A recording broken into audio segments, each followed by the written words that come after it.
أشهد أن مولانا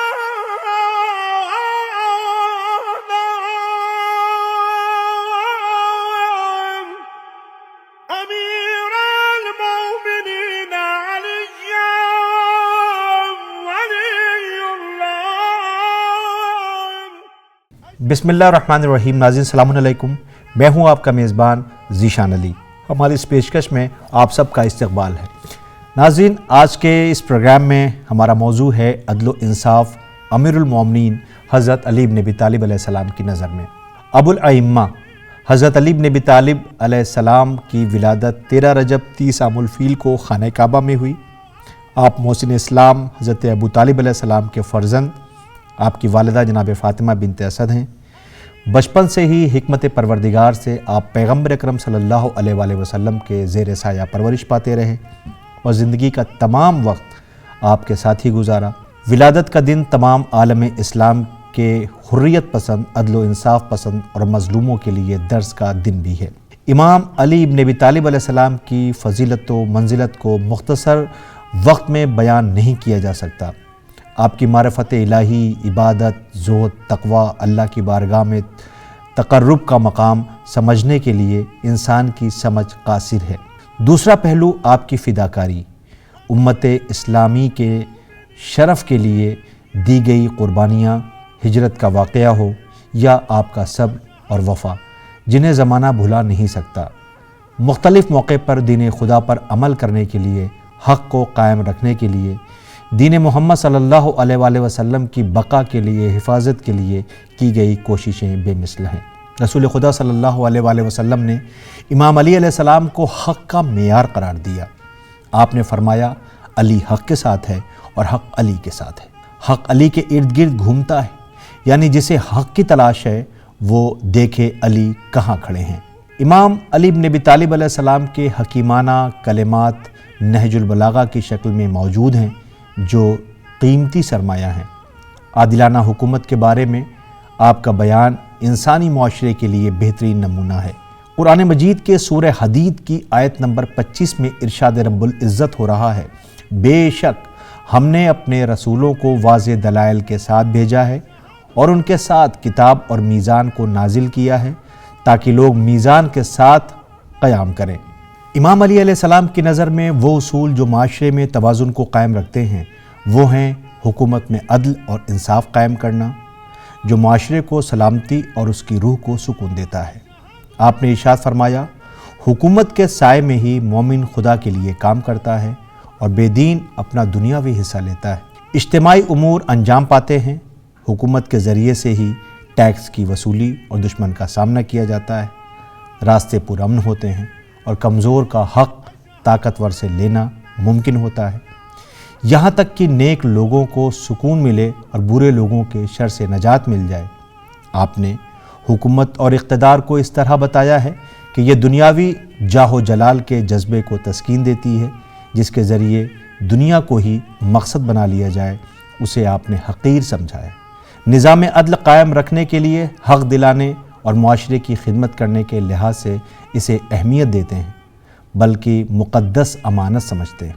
उन लुटेरों से जो अपने मफाद के लिए इसका इस्तेमाल करते हैं, उनसे हिफाजत हो सके.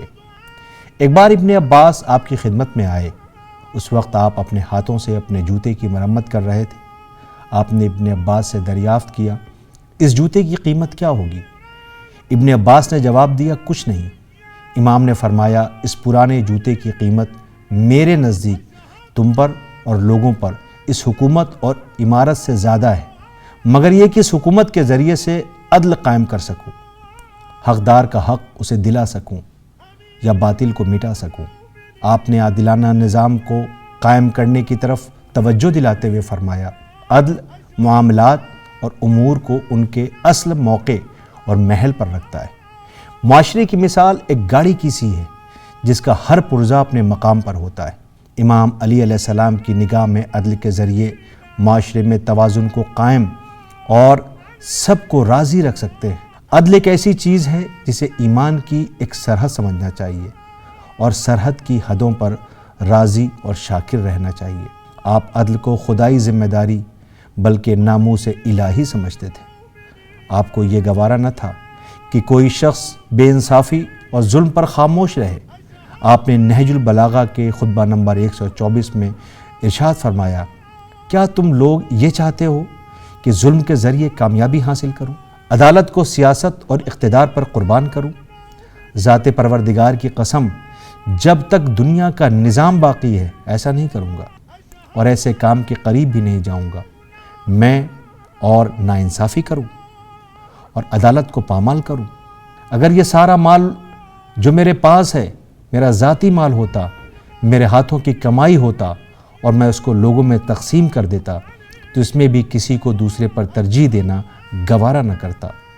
حالانکہ یہ مال تو مال خدا ہے، اور میں خدا کی طرف سے ان اموال کا نگہبان اور امین ہوں۔ ناظرین، امام علی بن ابی طالب علیہ السلام کی نظر میں عدل کا مقام اتنا بلند تھا کہ کسی کو کسی دوسرے پر ترجیح نہیں دیتے تھے۔ آپ نے خطبہ نمبر 124 میں یہ بھی ارشاد فرمایا ہے، کوئی آدمی کتنا ہی بڑے درجے پر ہو اور وہ دین میں کتنی ہی عزت کا حامل ہو، یہ حق بہرحال نہیں رکھتا کہ خداوند عالم کے مقرر کردہ حقوق سے زیادہ کے لیے اس کی مدد کی جائے۔ اور چاہے کوئی شخصیت کتنی ہی حقیر، بے وقار اور سبک ہو، پھر بھی یہ حق اسے حاصل نہیں کہ حق کے لیے اس کے خلاف خود امداد کرے یا کوئی اس کے خلاف مدد کرے۔ آپ حکومت کو ایک ایسی امانت قرار دیتے ہیں جو ان کے سپرد کی گئی ہے، اور اس کی ادائیگی لازمی ہے۔ امام علی بن ابی طالب علیہ السلام کا نظریہ عین قرآن مجید کے مطابق ہے۔ آپ نے اپنے دور میں اپنے گورنر مالک اشتر کو تاکید کی کہ لوگوں کے ساتھ عدل و انصاف کرو، لوگوں کو آزاد رکھو، تم لوگوں کے خزانے دار، امت کے نمائندے، اسلامی سفیر کی حیثیت رکھتے ہو، اپنے دل میں لوگوں کے لیے رحم، محبت اور لطف پیدا کرو۔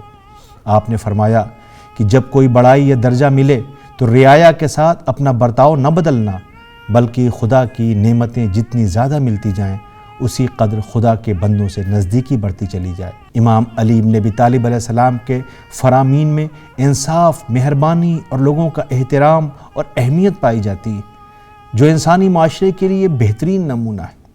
آپ کے بہترین فرامین سے ہمیں فائدہ حاصل کرنا چاہیے۔ تو ناظرین، یہ تھے حضرت علی ابن ابی طالب علیہ السلام کی وہ حیات طیبہ کی وہ راستے کہ جن پر ہم چل کر اپنی دنیا اور آخرت دونوں کو ہی کامیاب کر سکتے ہیں۔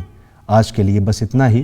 ہمیں ہماری ٹیم کو اجازت دیں، ہماری پھر ملاقات ہوگی، تب تک کے لیے خدا حافظ۔